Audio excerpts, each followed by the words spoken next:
আসসালামু আলাইকুম বন্ধুরা, আরো একটি নতুন রেসিপি নিয়ে চলে এসেছি।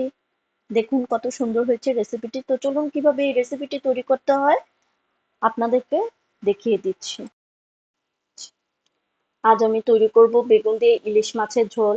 বেগুন দিয়ে ইলিশ মাছের ঝোল তৈরি করার জন্য প্রথমে মাছটাকে মেরিনেট করতে হবে। নুন হলুদ দিয়ে মাছটাকে মাখিয়ে নিতে হবে। এখানে আমি হাফ চা চামচ হলুদের গুঁড়ো, 1 চা চামচ লবণ দিয়েছি। এখন ভালো মতো মাছের পিসগুলোকে মাখিয়ে নিতে হবে যাতে প্রতিটি পিসে লবণ হলুদ ভালো মতো লাগে। দেখুন আমি কিভাবে করছি। এই মাছটা কিন্তু অনেক বড় ছিল, 2 কেজির উপরে হবে। মাছটা আমার মাখানো হয়ে গেছে, এখন আমি মাছটাকে সাইড করে রেখে দিব। হাফ চা চামচ হলুদের গুঁড়ো, 1 চা চামচ লবণ দিয়ে বেগুনটাকে ভালো মতো মাখিয়ে নিতে হবে।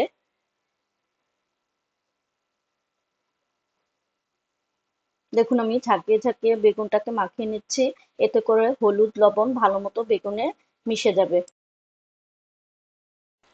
চুলায় একটি ফ্রাই প্যান বসিয়ে দিয়েছি, তাতে পরিমাণ মতো তেল দিয়ে দিয়েছি। তেলটা গরম হয়েছে কিনা সেটা আমি চেক করে দেখলাম। এখন মাছের পিসগুলো দিয়ে দিব।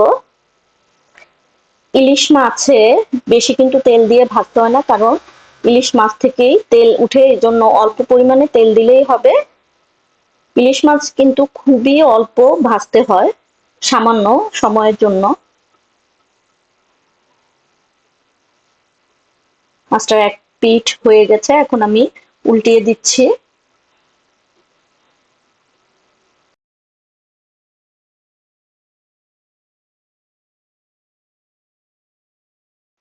মাছগুলো ভাজা হয়ে গেছে, এখন মাছগুলো আমি একটা প্লেটে তুলে নিচ্ছি। দেখুন কত তেল উঠেছে মাছ থেকে।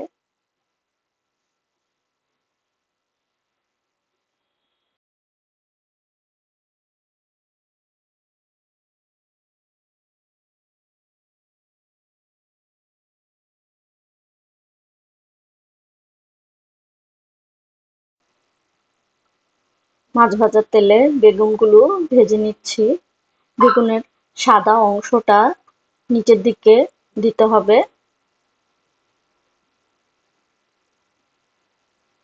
বেগুনটাকে লাল করে ভেজে নিতে হবে।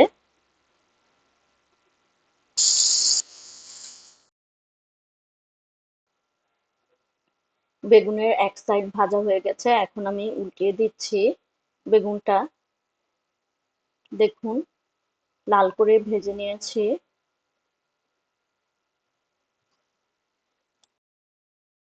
বেগুনটা ভালো মতো ভাজা হয়ে গেছে, এখন বেগুনটা তুলে নিচ্ছি। আপনারা নিশ্চয়ই দেখতে পাচ্ছেন কতটুকু ভেজেছি আমি।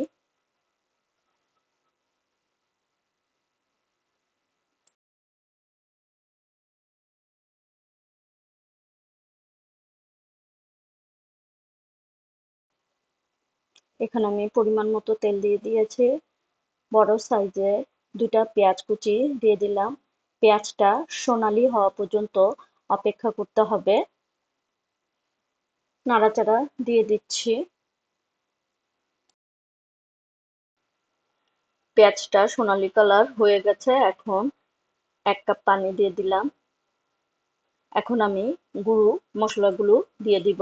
হাফ চা চামচ হলুদের গুঁড়ো, হাফ চা চামচের কম মরিচের গুঁড়ো, জিরার গুঁড়ো 1 চা চামচ, ধনের গুঁড়ো 1 চা চামচ। এগুলো কিন্তু টালা জিরা আর ধনের গুঁড়ো। 3 টেবিল চামচ পেঁয়াজ বাটা। মশলাটাকে ভালো মতো নাড়াচাড়া দিয়ে দিলাম। ভালো মতো কষতে হবে এবং তেল উঠে আসতে হবে। হাফ চা চামচ লবণ দিয়ে দিলাম, কারণ মাছ ভাজাতেও আমি লবণ দিয়েছি আর বেগুন ভাজাতেও, এই জন্য এখানে একটু কম লবণ দিলাম। অপেক্ষা করছি মশলাটা কষানো পর্যন্ত। মশলাটা কষানো হয়ে গেছে, দেখুন তেল উঠে এসেছে। নাড়াচাড়া দিয়ে দিচ্ছি আমি।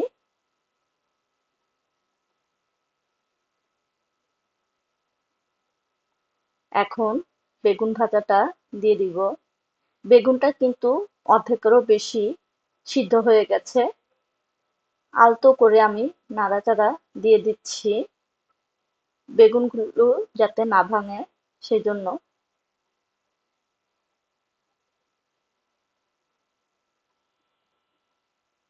এখন বেগুনটা কষিয়ে নিতে হবে মশলার সাথে।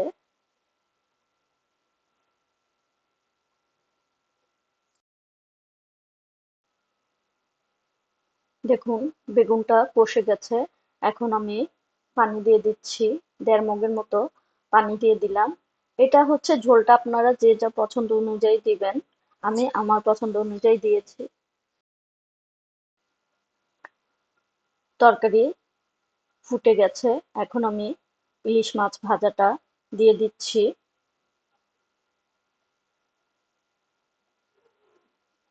এখানে ছোট একটা মাছের ডিম ছিল, এজন্য সেটা আমি আর আপনাদের দেখাইনি। এই যে দেখুন, দেখুন মাছটা দিয়ে দিয়েছি আমি। তৈরি হয়ে গেল বেগুন দিয়ে ইলিশ মাছের ঝোল। এখন আমি পরিবেশন করে আপনাদের দেখিয়ে দিব।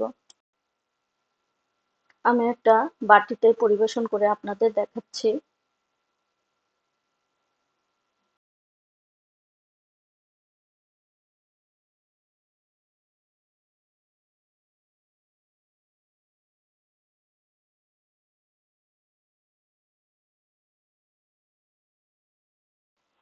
আমার এই রেসিপিটি যদি ভালো লেগে থাকে তাহলে আপনারা অবশ্যই বাসায় ট্রাই করবেন, আমার চ্যানেলটি সাবস্ক্রাইব করবেন। আবারও দেখা হবে।